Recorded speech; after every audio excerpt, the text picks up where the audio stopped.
On October 7th last year, a Republican congressman named Pete Olson of Texas introduced a resolution in Congress to honor Hannah Giles and James O'Keefe III, who the resolution said filmed investigatory videos uncovering the fraudulent and illegal practices of the Association of Community Organization for Reform Now, or Acorn. A few months earlier, of course, James O'Keefe III and Hannah Giles got the right wing in this country very excited when they released supposedly incriminating undercover videos that they filmed at local Acorn offices across the country. They claimed the videos showed Mr. O'Keefe and Ms. Giles dressed as a pimp and a prostitute, receiving assistance and advice from Acorn about how to do stuff like smuggling underage girls into the country and securing funding for their illegal prostitution business. Now, James O'Keefe and Hannah Giles were all over Fox News for this. They were lauded as the right's answer to that biased left-wing profession known as journalism. And this congressional resolution that 32 House Republicans ultimately signed onto was meant to commemorate their good work. It said, quote, "Whereas Hannah Giles and James O'Keefe III have displayed exemplary actions as government watchdogs and young journalists, Hannah Giles and James O'Keefe III are owed a debt of gratitude by the people of the United States." That resolution never passed the House, but 6 months after it was introduced, California Attorney General Jerry Brown released details of his investigation into the Acorn prostitution sting. And what he found suggests that the conservative activists who brought down Acorn deserve something other than just the nation's thanks, declaring that the tapes that were aired on Fox News in a seemingly constant loop were, quote, severely edited. In his words, the Attorney General released the unedited tapes that Mr. O'Keefe and Ms. Giles had shot at California Acorn offices. He said those unedited tapes show that, quote, things are not always as partisan zealots portray them through highly selective editing of reality. Sometimes a fuller truth is found on the cutting room floor.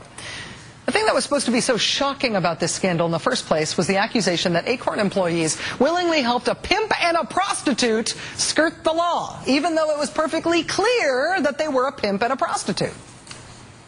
He's dressed exactly in the same outfit that he wore to these Acorn offices. James O'Keefe went to those offices dressed up as a pimp, and they still helped him. Outrageous, right? Wrong. Here's how Fox News viewers were shown Mr. O'Keefe purportedly setting up his stunt at the Acorn office in San Diego. Watch this.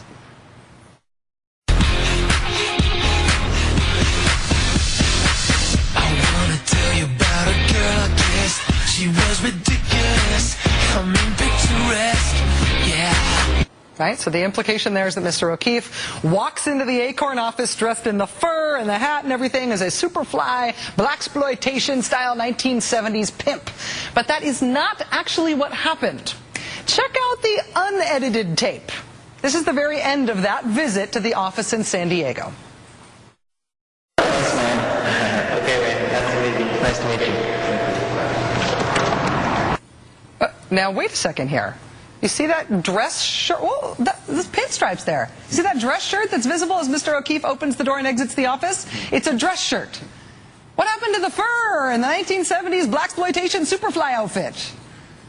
Oh, but the pimp outfit thing is just the start. If you watched the footage these guys released, if you followed the wall-to-wall coverage on Fox, if you read all the fawning mainstream media coverage of what these guys did, if you are a member of Congress and you voted to defund Acorn because of the outrage portrayed in these tapes, you were had.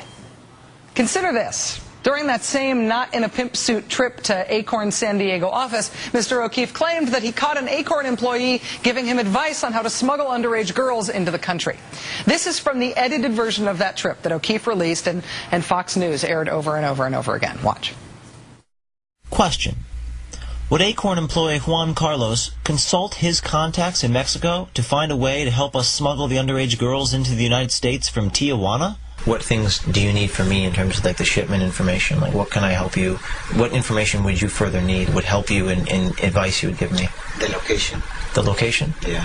Whereabouts, like what type, like city, state? What do you need? The location, they're going to take the girls. Is it better if it's Tijuana? Is it better if it's somewhere inland? Where is the best place? I'm not quite. He's like all these answers he wants right away. It's better in Tijuana. Tijuana? Yeah. Why? because I have a lot of contact with Tijuana. Okay, and they might be able to assist crossing the border? Yeah. Okay. If there's like 12 of them, is that okay? 12? 12. 12 girls. There's 12 girls, but there's like 13 to 15 years old. Yeah. Damning video, right? Damning! Billed by people like Fox News host Sean Hannity as cold, hard evidence of Acorn aiding and abetting this crime. This new, never-before-seen undercover footage shows the great lengths that one Acorn official is willing to go in order to help set up a prostitution ring, once again involving underage girls. Now, the man on this tape even offers to help smuggle underage illegal immigrants into the U.S. for the purposes of prostitution. Actually, what you don't see in that Fox News report is the rest of the video, which shows the Acorn